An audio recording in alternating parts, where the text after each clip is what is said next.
ou nem conversavam sobre isso? Então, assim, essas impressões não, eu nunca pude conversar com a minha irmã, porque a minha irmã tinha 8 anos e ela era inteligentíssima. Na escola, ela passava o ano inteiro com a medalhinha pendurada na blusa, porque eles tinham medalha. No final do ano tinha uma festa. Primeira da classe tinha que ganhar, no sindicato, eles ganhavam medalha de prata com o emblema do sindicato gravado. A minha irmã ganhava medalha de prata. Eu ganhava medalha, mas de bronze e tal, mas não era da classe dela. Ela era considerada, assim, um gêniozinho, e sempre foi. Então, aos 18 anos, que é justamente a idade que ela, do golpe, esse período, a minha mãe começou a observar que ela estava diferente, que tinha alguma coisa diferente, que ela foi apresentando alguns sinais diferentes. As pontas dos dedos ficavam roxeadas, tal, mas levava ao médico. Não, você vê um médico que chegou a dizer que quando a mãe se preocupava muito com o filho, via doenças que o filho não tinha. Mas ela sabia que tinha alguma coisa. Então, assim, nós sabíamos que estavam, nós íamos aos mesmos lugares. Quando tinha que ver meu pai conversava com ela depois de solto, ele conversava com ela, ele cantou as músicas que ele fez dentro do navio sobre a condição deles. Cantou, assim que chegou, cantou para ela, só que eu estava do lado, ouvindo, e eu gravei boa parte. Depois, ao longo dos anos, eu fui esquecendo. Quando eu entrevistei meu pai, a primeira coisa que eu queria é que ele cantasse as músicas. E ele queria falar de várias coisas. Eu falei, tá bom, mãe. Oh, tá bom, pai. Tudo bem, fala. Mas canta para mim as músicas. Até que ele cantou. Então, eu tenho gravado meu pai cantando essas músicas. Porque ele tocava violão, ele compunha. Então, mas a minha irmã, não, a gente não conversou sobre isso, eu com ela. Ela conversava com meu pai. E aos 16 anos ela morreu com essa doença que ela começou a manifestar aos 8. Era uma doença autoimune, raríssima, até hoje ainda é rara.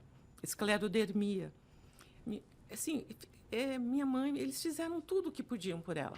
Médicos levavam... E ela foi levada para São Paulo, assim, já no...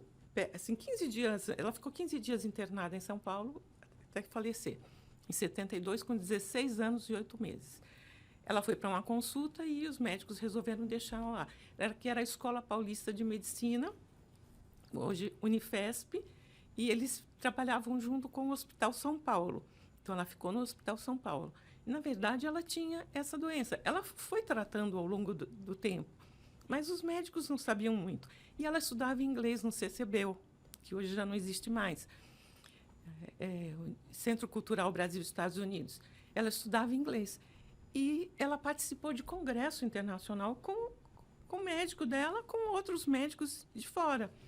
E aí ela contou para o meu pai, pai, não conta nada para a mãe. Mas o meu médico perguntou em inglês para o médico estrangeiro o que ele achava da esclerodermia. E ele disse para ele que é uma doença lenta e progressiva e que ele ia perguntar a mesma coisa para o médico daqui. Assim, eles não sabem nada sobre essa doença, pai. E ela não queria que ela contasse para mim, que meu pai contasse para minha mãe. E não contou. E, assim, ele contou depois que ela faleceu. E aí, assim, ela tinha plena consciência, mas estava com, assim, era um endurecimento não só da pele, mas dos órgãos. E ela teve um endurecimento do miocárdio, né, esclerose do miocárdio. Ela morreu conversando, estava conversando, a médica tinha acabado de conversar com ela estava com a minha tia, porque meus pais tinham descido e estavam de volta, quando chegaram lá, ela já tinha falecido. Então, hoje, eu tenho plena consciência de que minha irmã, ela desenvolveu essa doença por causa do choque que ela teve de ver meu pai preso. Todas as consequências, enfim, né? Sim. Então, não tem reparação, né? Isso que eu falei para o Sebastião Neto que veio. Eu falei, claro que a gente busca uma reparação, chama de reparação, que é a responsabilização que as empresas tiveram, porque a gente fala ditadura militar e empresarial, porque diversas empresas estiveram à frente, apoiaram, né? Volkswagen. Eu falei, não existe reparação que seja capaz de fato, dar o alento necessário para as famílias que sofreram, que passaram por isso, né? Exatamente. E é um país, na verdade, é um país todo, né, Lídia? Você fala, a sua história aqui, da sua família, é a história do Brasil, porque as consequências desse golpe, aliás, tem um documentário que vocês devem ter assistido, Um Dia que durou 21 anos. Ah, sim, sim. Muito bom, né? Sim. Então, esses 21 anos fez muito estrago. Muito. Eu acho assim que é muito interessante o texto da Lídia, ele envolve, né?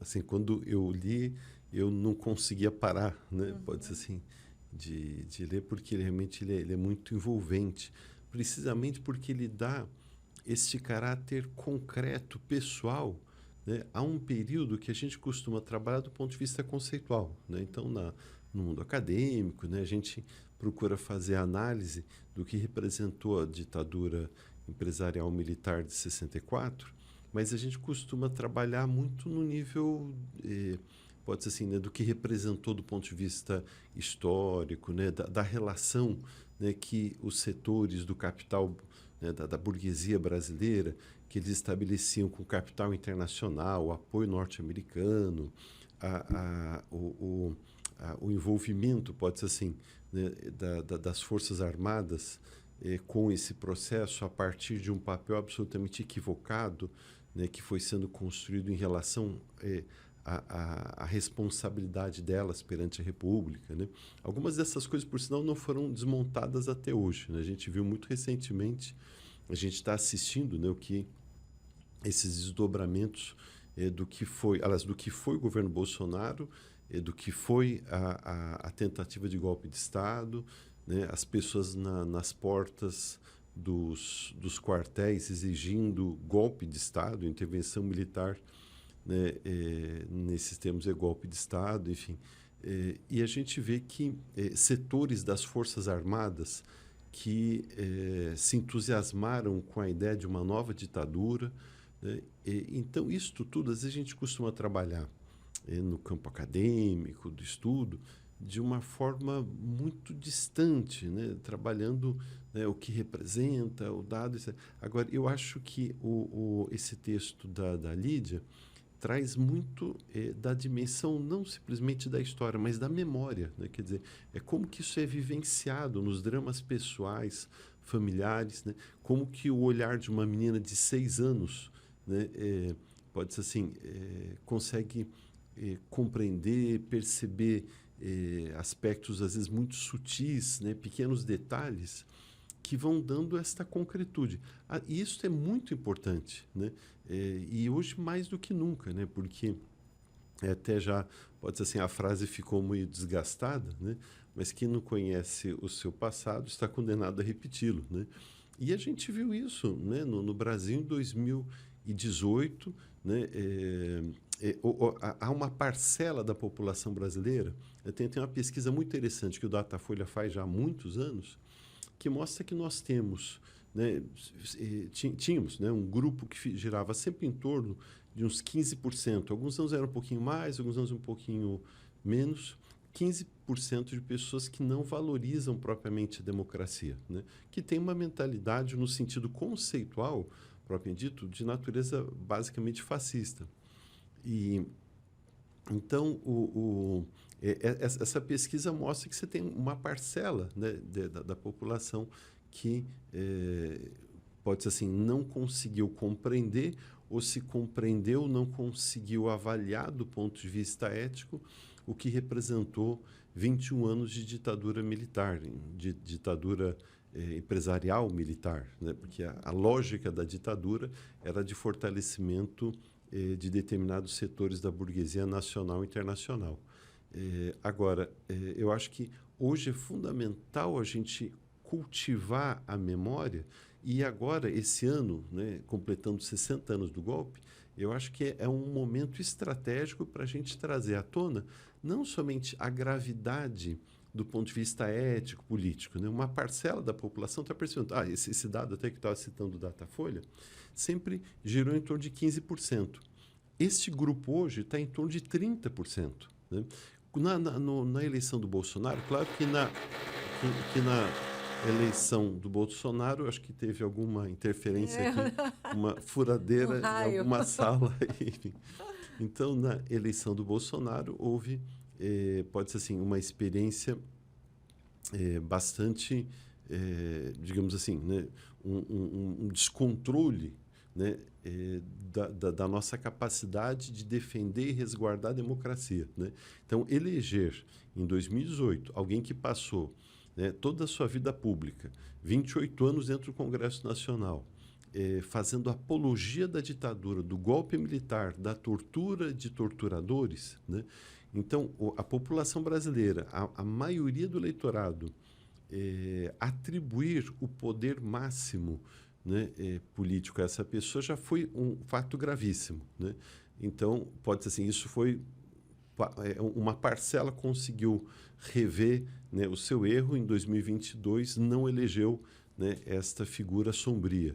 Agora, mas veja que você foi criou... muito votado, né? Então, foi muito votado, né? Perdeu por 1.800.000 votos somente, dentro de um universo de 140, um pouco mais de 140 e tantos milhões de votos.